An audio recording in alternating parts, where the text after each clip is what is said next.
One. What's going on, guys? I'm joined by John Walton. John is a play-by-play announcer for the Washington Capitals and NBC Sports. This is his first time winning the award, so congratulations, John, again.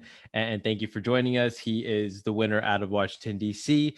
As a sportscaster. So, thank you, John, for joining us and answering our questions. Well, it's great to be with you. Thanks for having me. Of course.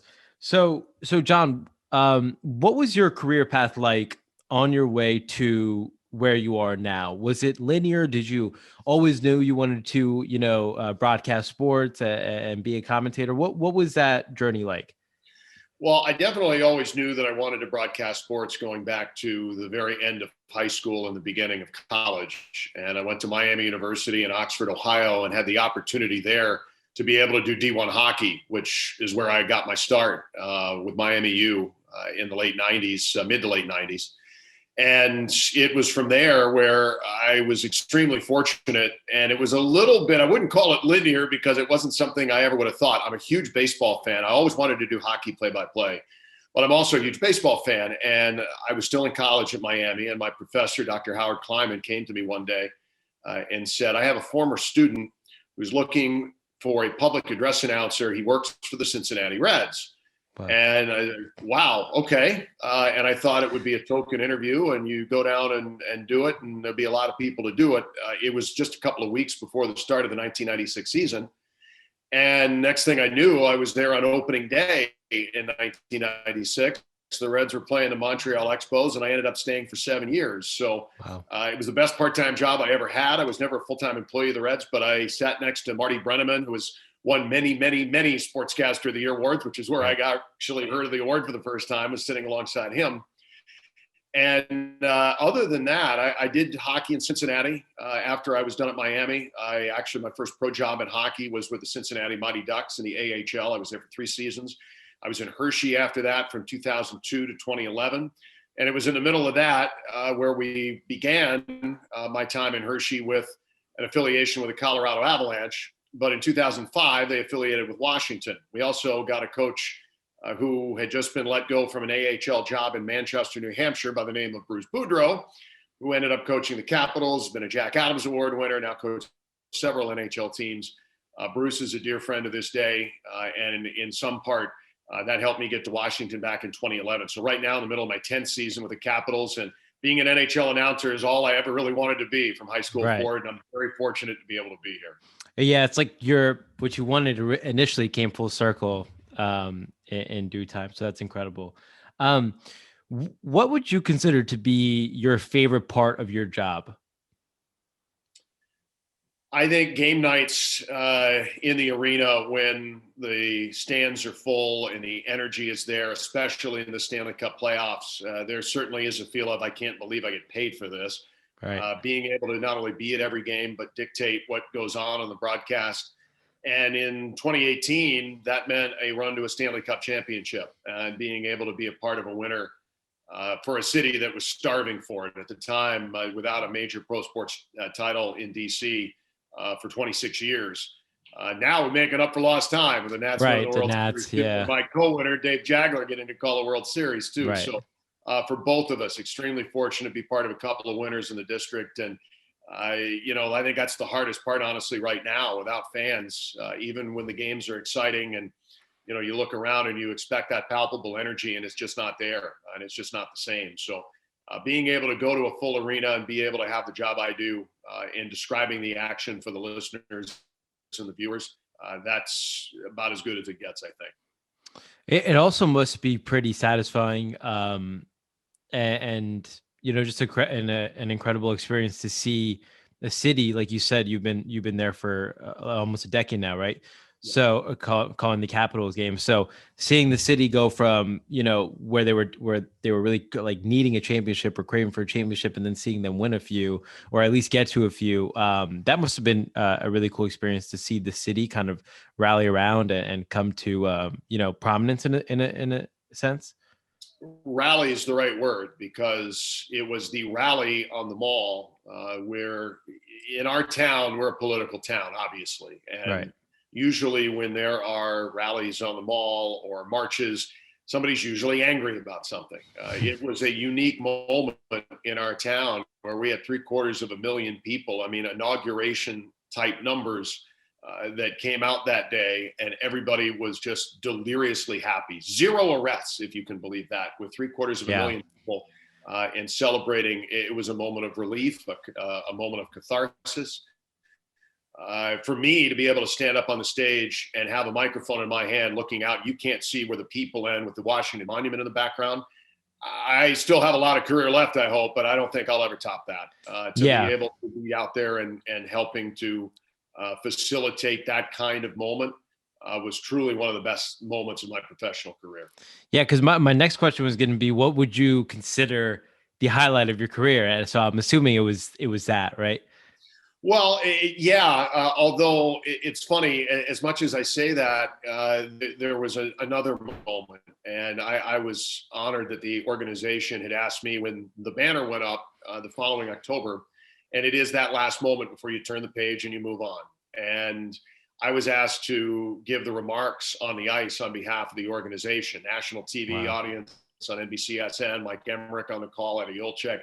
And to be able to have that stage right before the banner went up, players on the ice, and that was home. I mean, it was one thing when you're out of the mall and there's 750,000 people. It's another when you're back in the familiar and 18,000 fans with a buzz. I mean, electricity sometimes is an overused word in that scenario, but you could almost hear a vibration in the building about what was about to happen, and tickets that were going for upwards of $2,000 a pop just to be able to watch a moment this city had been waiting for since the team came in the league in 1974.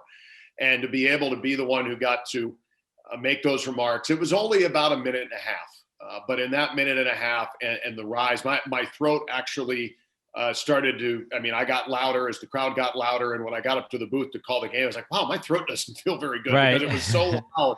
And you're almost shouting over it, but for all the best reasons. And winning that night and starting the new season with a 7-0 win was truly a big highlight there too.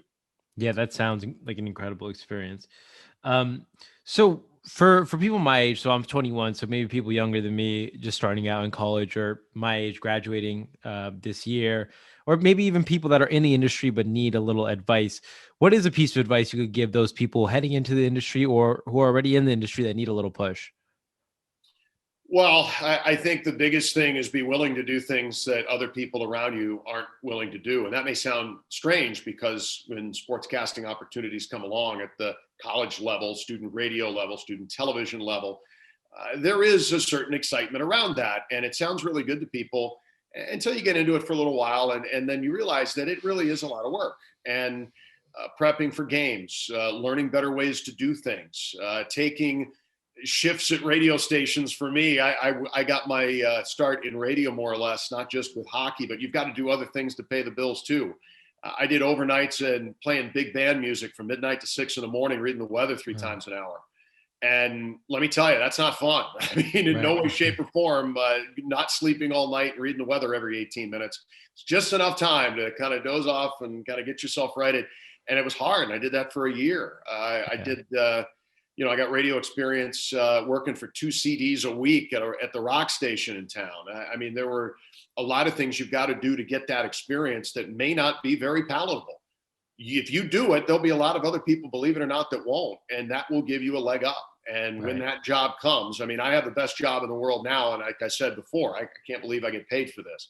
But there's a lot of jobs that you take along the way where you can't believe you're not getting paid more for this because it's just, the starter jobs, the entry jobs, you've got to be willing to stick out the toughest parts of this business because they don't pay very well. And that's by design, by the way. There's nothing wrong with that because it kind of separates who's in it to win it and who isn't. And other people may move on to other fields. And the ones who stick around and work hard and get the job done will move up.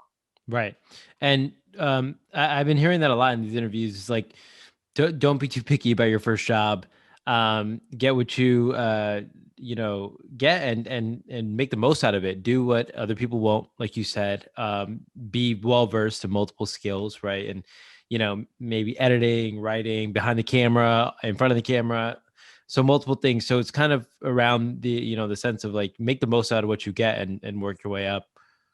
There's no question. And the first major market radio job I had, and again, you're kind of in and around hockey and trying to get yourself going, but I was hired by 700 WLW in Cincinnati, which is a huge station, a terrific history-making station. It used to be 500,000 watts back in the day. And I got to do sports. But on the other side, I also had to do helicopter traffic to justify my salary. And to this day, I will never, even one of those tourist helicopters, I'll never get back in one. Right. That was not a fun thing for me. Too hot in the summer, too cold in the winter. I get motion sick. I mean, I lost a lot of weight back then. Yeah. But those are the things that you get asked to do, even at the next job, the second, the third job, what you think is a big job. And it was a big job. And I was honored that they hired me. But that doesn't mean you like all of it either. And you've got to, do some of those too, not just those first jobs. Right. That is very true. And it's nice to hear it too, because, it kind of assures that, like, you may not love it every step of the way, but, it's all a process. So enjoy the process, and be the best at it you can be, and do it the way only you can do it. Right. But yeah, so those are all the questions I have, John, for you. I want to thank you again and congratulate you again for winning and jumping on here and answering some questions for us. But if you want to thank anyone before we head out, or you just want to see any closing remarks, you could go ahead and do that now. Okay.